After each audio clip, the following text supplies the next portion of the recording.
உலகமெங்கும் இருந்து எங்களுக்கு மிகப்பெரிய பேராதரவு கொடுத்து வரும் நெக்ஸ்டன் நேர்கள் அனைவருக்கும் எனது இனிய வணக்கம். நான் உங்கள் வாழ்க நலமுடன் ஜோதிடர் டிஜே சுந்தரபாண்டி.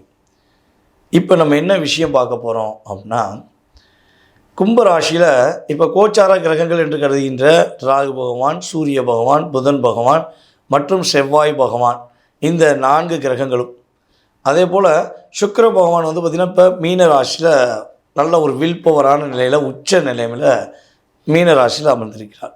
ஸோ இந்த 4 கிரகங்கள் பட் சுக்கிரன், இந்த 5 கிரகங்களும் உங்களுடைய லைஃப்பில் இந்த காலகட்டத்தில் இந்த கிரக இணைவில் உங்களுக்கு என்னென்ன விஷயங்களில் நன்மையை கொடுக்க போகிறாங்க, என்னென்ன விஷயங்களில் உங்களுக்கு கவனம் என்ற ஒரு செயல்பாடை கொடுக்குறாங்க அப்படின்னு சொல்லி இந்த வீடியோவில் பார்க்க போகிறோம். ஸோ நிறைய விஷயங்களை நான் அந்த கிரகங்களை வச்சு உங்களுக்கு பலன் எடுத்துகிட்டு வந்திருக்கேன். ஸோ வாங்க வீடியோக்குள்ளே போகலாம், முழுமையாக பாருங்கள், பயனடைங்க. மேசராசி காலச்சக்கரத்துக்கு முதலிடம், 3 நட்சத்திரங்கள் 9 பாதங்கள் கொண்ட மேசராசி என்பதாகிய உங்களுக்கு இப்போ இந்த கிரகங்கள் எந்த இடத்துல அமர்ந்திருக்காங்க அப்படின்னு பார்ப்போம். கும்பராசி, மேசராசிக்கு கும்பராசி எத்தனாம் இடமா வருது? 11ஆம் இடம்.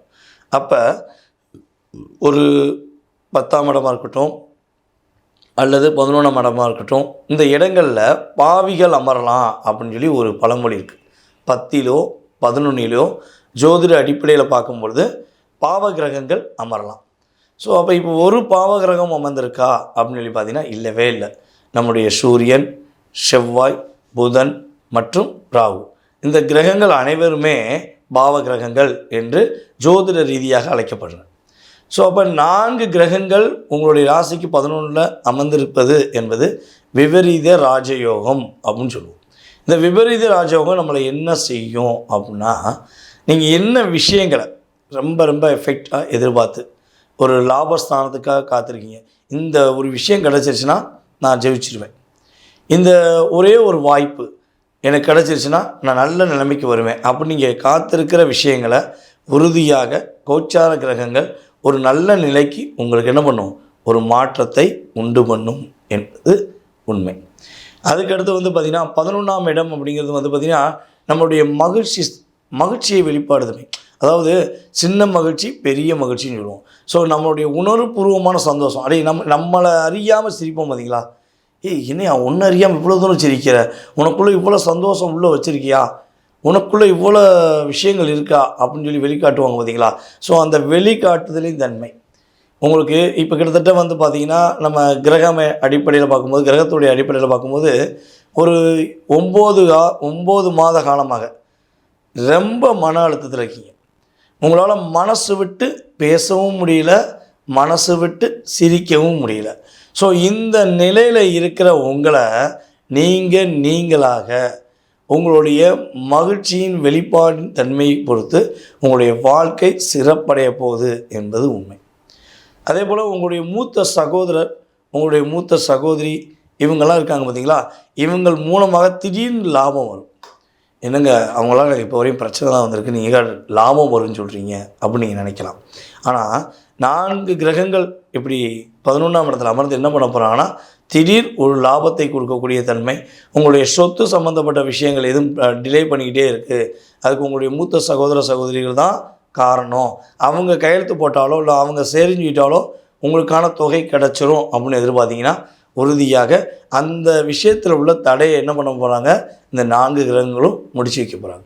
சரி, இவ்வளோ நன்மை இருக்குது, ஓகே, ஷார்ட் அண்ட் ஸ்வீட்டாக என்ன விஷயத்தில் கவனமாக இருக்கணும் அப்படிங்கிறத தெரியப்படுத்துங்க அப்படின்னா, யாரெல்லாம் அதிகமான ஆசையை உங்களை தூண்டி விட்டு லாக் பண்ண முயற்சி பண்ணுறாங்கன்னா, ஸோ அதில் மட்டும் தயவுசெய்து லாக் ஆகிடாங்க. ஏன்னா இங்கே உங்களுடைய 11ஆம் இடம் அபிலாஷைகள்னு சொல்லுவோம், அளவு கடந்த ஆசைகள். ஸோ இதை வந்து ஒரு தவறான நபர்கள் உங்களுக்கு ஒரு தூண்டுதலின் அடிப்படையில் ஏற்படுத்துகிறாங்கன்னா தயவு செய்து யாரு கூடயும் கூட்டணி அமைக்காங்க. அதே போல் இப்போ போகிற போக்கில் ஏதாவது பிட்ட போட்டு போயிடுவாங்க. எப்படின்னா, நீங்களாக உங்கள் வீட்டில் இருப்பீங்க, நீங்கள் விளையாடி உங்கள் கம்பெனியில் வேலை பார்த்துருப்பீங்க, சார் இதை லஞ்சம் வாங்கணும் சார் இந்த இதை நீங்கள் வாங்கிக்கோங்க, இதை செய்யுங்க, உங்களுக்கு பெரிய லாபம் வரும் அப்படின்னு உங்களை தூண்டி விடுவாங்க. அப்போ அரசாங்கத்துக்கோ உங்களுடைய குடும்பத்துக்கோ பாதிப்பு ஏற்படும் அளவுக்கு அரசாங்கத்தை ஏமாற்றும் அளவுக்கு அல்லது உங்கள் குடும்பத்தை பாதிப்பு ஏற்படுத்தும் அளவுக்கு எந்த ஒரு பேராசையில் நீங்கள் சிக்காமல் மட்டும் இருந்தால் போதும். உங்களுடைய உண்மையான ஆசை, நேர்மையான ஆசை, ஆழ் மனதில் உள்ள நல்ல ஆசைகள் எல்லாமே இந்த 4 கிரக சேர்க்கையும் சுக்கிர பகவானுடைய ஒரு 12ஆம் இடத்துல வந்திருக்க சுக்கிர பகவானுடைய ஒரு செயலாற்றலும் உங்களை உறுதியாக கிரகம் செயல்படுத்தும் என்பது உண்மை. சரி, ஓகே. இந்த 4 கிரக சேர்க்கையில் நீங்கள் என்ன வழிபாடு செய்யணும் அப்படின்னு சொல்லி பார்த்தீங்கன்னா, நீங்கள் ஃபஸ்ட்டு விஷயம் உங்களுடைய 11ஆம் இடம் அப்படின்னு சொல்லக்கூடிய இடம் வந்து பார்த்திங்கன்னா உங்கள் லைஃப்பில் ஒரு நிறைய தடுமாற்றத்தை கொடுத்துருக்கு. ஸோ அதை நிலைநாட்டணும் அப்படின்னா உங்களுடைய வீட்டு பக்கத்தில் இருக்கிற முனீஸ்வரர் கோயிலில் போய் நீங்கள் முனீஸ்வரரை வழிபாடு செய்யுங்க. முனீஸ்வரரை நீங்கள் வழிபாடு செஞ்சீங்கன்னா முடியாத விஷயத்தை கூட முடித்து கொடுக்கக்கூடிய தன்மை அவருடைய அருளால் உங்களுக்கு உறுதியாக கிடைக்கும். இப்போ வரைக்கும் நீங்கள் பார்த்த விஷயம் என்ன அப்படிங்கிறத தெளிவாக சொல்லிடுறேன். அப்புறம் ஏன் நடக்கலை, எதுக்கு நடக்கலைன்னு சொல்லி நிறைய கமெண்ட்ஸ் வரும். பொதுவாகவே வந்து பார்த்திங்கன்னா ஒரு கோச்சார கிரகங்களுடைய அமைப்பு அப்படின்னு சொல்லி எடுப்போம். ஸோ அப்படி எடுக்கும்போது இப்போ 4 கிரகங்கள் சேர்ந்துருக்கே, ஸோ அப்போ உங்கள் ராசிக்கு என்ன மாற்றத்தை கொடுக்க போகுது அப்படிங்கிறத நம்ம செக் பண்ணி கொடுத்துருக்கோம். ஸோ இது வந்து பார்த்திங்கன்னா கோச்சார கிரகங்கள் ரீதியான உங்களுடைய ராசிக்கான பொது பலன். அப்போ சொன்ன எல்லாமே 20-30% உங்களுக்கு சேஞ்சஸ் கொடுக்கும். அது நன்மையாக இருக்கட்டும், கவனமான விஷயமா இருக்கட்டும், ஸோ எதுனாலும் கொடுக்கும்.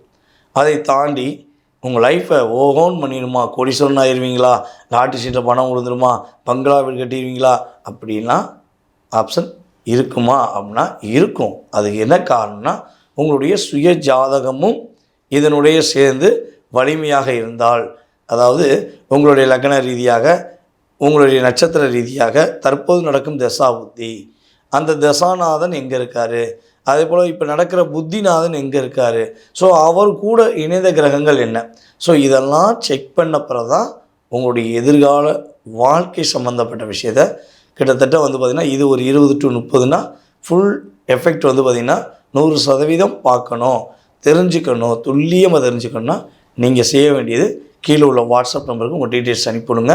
கட்டாயமாக உங்களுக்கான அப்பாயின்மெண்ட் டைம் கொடுத்து உங்களுடைய ஜாதக ரீதியான முழு விவரத்தை உறுதியாக நம்மளால் தெரிவிக்க முடியும்.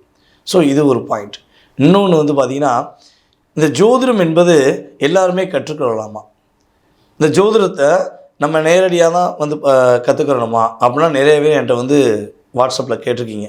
ஸோ நம்ம இப்போ என்ன பண்ண போகிறோம்னா ஆன்லைன் கிளாஸ் எடுக்க போகிறோம். இந்த ஆன்லைன் கிளாஸ் வந்து பார்த்திங்கன்னா 5வது கிளாஸ், ஓகேவா. ஏற்கனவே 4 பேட்ச் ஓடிடுச்சு, அடிப்படை வகுப்பு 4 பேட்ச் போயிடுச்சு, இப்போ 5வது வகுப்பு நடக்க போகுது.